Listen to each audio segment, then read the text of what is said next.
सरकारी अस्पतालों में एक दफा फिर यंग डॉक्टर्स एसोसिएशन की कॉल पर डॉक्टर्स ने ओपीडीज का बॉयकॉट कर दिया, जिसकी वजह से मरीजों को मुश्किलात का सामना है। मजीद बात करेंगे वकार हुसैन से। वकार, बताइएगा मरीजों को किन मुश्किलात का सामना है इस तमाम तर सूरत हाल के बायस?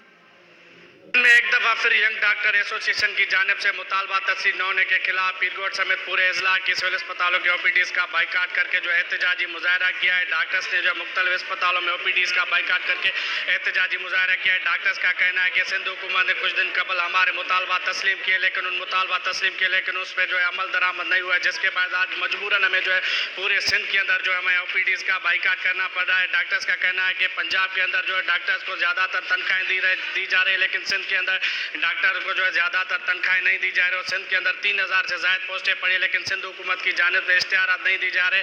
हम भी मजबूर होकर जो है ओपीडीज़ का बाइकाट कर रहे हैं। मैं आपको बताता चलूँ, ओपीडीज़ का बाइकाट होने के बाद दूर दराज से आने वाले मरीज जो है वो शदीद वो रुल गए। उनके मरीजों का कहना है कि एक दफ़ा फिर जो है यंग डॉक्टर एसोसिएशन की जानिब से ओपीडीज़ का बाइकाट करने के बाद हम रुल गए, हमारे चेकअप नहीं हो रहे, हमें अद्वियात भी नहीं मिल रही है। डॉक्टर्स का कहना है कि अगर फौरी तौर पर हमारे मुतालबा तस्लीम नहीं किए तो एहतजाज का दायरा जो है वसी किया जाएगा। जी ठीक है, तफसीलात के लिए